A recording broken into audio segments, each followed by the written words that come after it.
Some analysts and social activists have described rampant corruption as a thorn in the South African democracy that hinders its mandate of a government that's responsive to the needs of the people. Now, the remarks come as the National Prosecuting Authority filed an urgent interdict in a bid to halt another sale of land that used to belong to the Mahikeng Local Municipality in the northwest.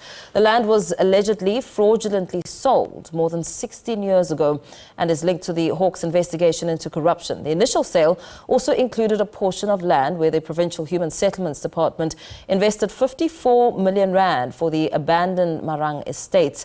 Political and economic analysts from the Northwest University, Tabang Mozoledi and Ronnie Lotriet, say the country's citizens are the ones who bear the brunt from the lack of accountability.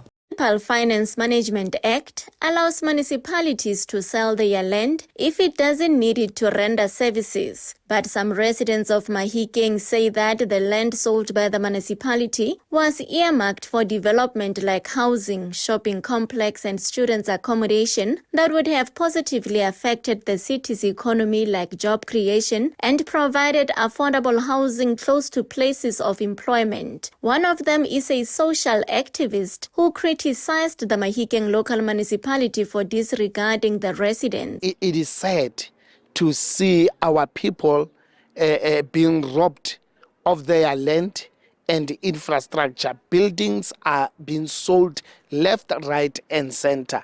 They are literally grabbing the land of Barolong and transfer the land to municipality. And in return, municipality is selling the land to the so-called investors, and they sell the land next to nothing.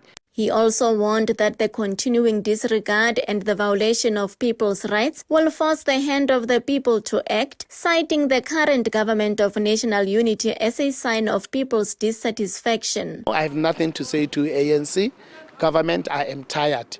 Everyone have spoken. So I think here in Northwest Province, we are a little bit behind. This arrogance was displayed across Gauteng, KwaZulu-Natal, but because they are conscious politically, they ejected the ANC, they removed the ANC. ANC was even forced to govern with their own enemies. We will get there. Prime development land was sold for next to nothing and is now at the center of a corruption investigation. The current owner wants to sell the land again, forcing the NPA to file an urgent interdict in a bid to halt the sale. The Mahikeng Local Municipality initially wanted to sell the land earmarked for development for 144 million rand, but only got just around 5 million rand. This dubious deal is still under investigation 16 years later, and the company that obtained this bargain is now in liquidation without settling their debt to the municipality. The land was later sold on auction to another company for 16 million rand. The company then changed names and sold and transferred portions of the land to 5 other companies and a trust account. Law enforcement agencies tried unsuccessfully on numerous occasions to get a preservation order, arguing that the land was obtained through criminal means. They returned to court again after the current owner put the land up for sale. The Northwest Local Government and Social Housing Regulatory Authority then entered into an agreement with the developer. In 2017, the local government appeared before the Standing Committee on Public Accounts and revealed that they contributed 54 million rand and the other amount was to be contributed by the developer and SHRA for Phase 1 to complete 612 of the overall 2,400 planned housing units. Opposition parties in the Northwest say a proper land audit needs to be done and the matter concluded speedily. But even now, the case is ongoing and there's no conclusion to it as to when will it be concluded. And on the other hand, the actually person who bought the property legally is now about to auction. So as the EFF, we are going to initiate a fully blown investigation into this and also look at the possible ways of stopping this process until the case has reached its own conclusion. This thing of municipal managers and officials doing as they please is a tale as old as time. I'm sure if we do similar investigations to this one, we will find other irregularities as well.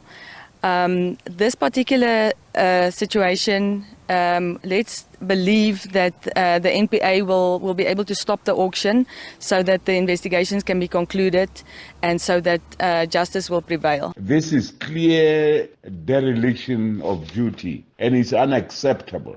Action SA calls upon the provincial NPA to immediately establish specialized anti-corruption courts, including additional forensic expertise in the NPA to ensure it has the capacity to effectively and efficiently investigate corruption. The case has existed for years, but the entities involved did not confirm if any action was taken against implicated officials and said a criminal case was handled by the Hawks. A political analyst from Northwest University says the lack of accountability emanates from having one political party with outright majority votes to govern alone for a long time. Within a democratic government, particularly those that have what we call one-party dominant system for a very long time, such as in the case of South Africa, Zimbabwe, it is quite difficult to hold them into accountable because they've reached a stage whereby it is difficult to consolidate democracy due to the dominance of these party agents, to partisan loyalty, as well as clientelism that has entrenched into administrative as well as political heads of the state. So similarly, even in administration, there's been a variety of diplomacy that has also entrenched over the years, and that has been seen in the case of South Africa, case of the ANC in South Africa. So it definitely tells you that the issues of accountability and holding the government accountable by law, it is very difficult. So similarly, in the case of land dispossession, in the case of Mahikeng Local Municipality, it is quite difficult to hold it accountable, even though we are in a democratic state, because the government itself, it has unlimited number of party loyaltism as well as clientelism that it has created over the years, both in administration as well as political heads. Now, these are the very same people that are in charge of policy framework as well as policy implementation.